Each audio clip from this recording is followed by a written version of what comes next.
The cinematic elite is once again throwing itself into an ecstatic frenzy, while I'm left with the distinct, lingering impression that we've just been served yesterday's warmed-over prison slop, disguised as molecular gastronomy.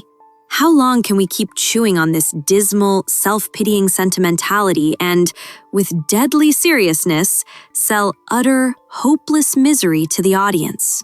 This new masterpiece, proudly titled Minotaur, is marketed as a hard-hitting psychological thriller. But in reality, it's just Leviathan all over again, only turned inside out and heavily smeared with pretentiousness. We were promised a labyrinth of human passions, but instead, we got lost in a minor-key maze of domestic depression.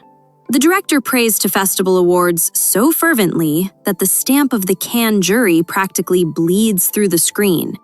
This isn't cinema. It's a 2-hour attempt to prove that clinical depression is a primary export product, which they are desperately trying to shove down our throats at the box office. The funniest part is that this grand existential drama is nothing more than daylight robbery. The plot is a copy-paste job from Claude Chabrol's classic 1969 film, The Unfaithful Wife. The French charm of 50 years ago has been brutally castrated, wrapped in gray trash bags, and handed to actors who walk around with faces suggesting they are all suffering from a simultaneous toothache. Where Chabrol had a sharp psychological duel and a bourgeois gloss that slowly dissolved into quiet horror, here we get a monumental paralysis of thought. The frame freezes for endless minutes, forcing us to stare at empty spaces where absolutely nothing happens. We contemplate bare branches, gray fences, puddles of highly questionable origin, and concrete blocks that are supposed to symbolize the emptiness of the Slavic soul. But all they actually symbolize is that the cinematographer was too lazy to move the camera. This emptiness doesn't terrify you. It puts you to sleep faster than a heavy-duty sedative.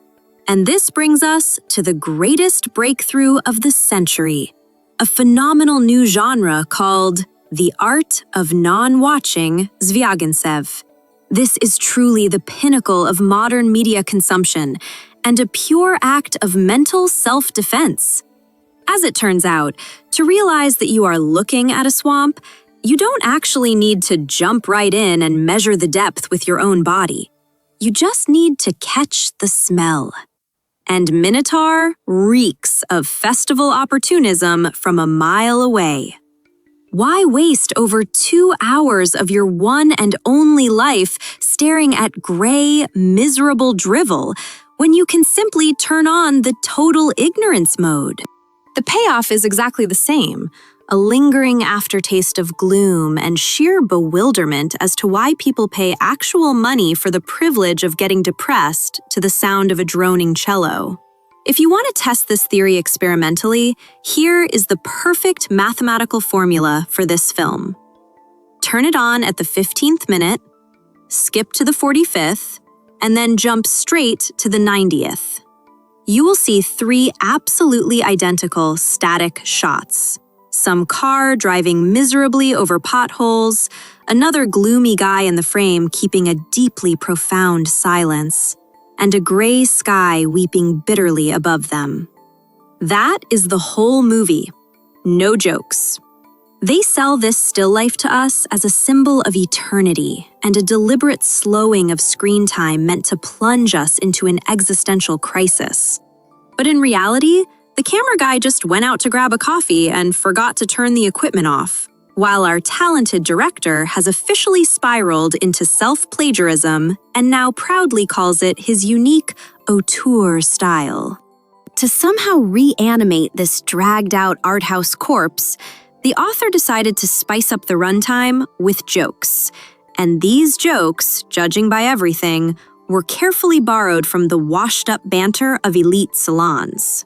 Picture this. The characters are sitting around, an atmosphere of total doom is collapsing upon them. The ground is slipping from under their feet. And suddenly, one of them starts cracking a joke with the cadence of a burnt-out funeral MC. This humor fits into the fabric of the film like a neon strip club sign on the facade of a monastery.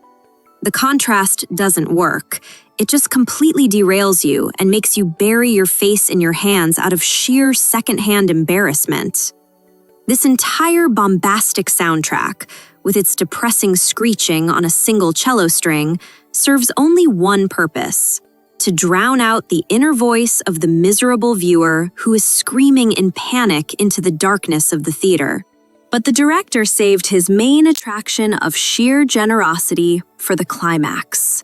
The confrontation scene between the cuckolded husband and the arrogant lover is a special brand of cinematic violence against common sense. Obviously, the filmmaker desperately wanted to please Park Chan-wook, who served as the jury president at the festival. So instead of a tight, psychological resolution, we were served a portion of clumsy, stylized gore, heavily mixed with Asian extreme cinema, but executed with the grace of a drunk tractor driver. The characters start doing things so unhinged that radical Korean cinema is left nervously smoking in the corner, green with envy at this level of absurdity. Blood, mud, awkward screaming, and a total lack of logic in every action. It doesn't look like a thriller. It looks like a poorly optimized co-op horror game where the players completely missed the QTE prompts.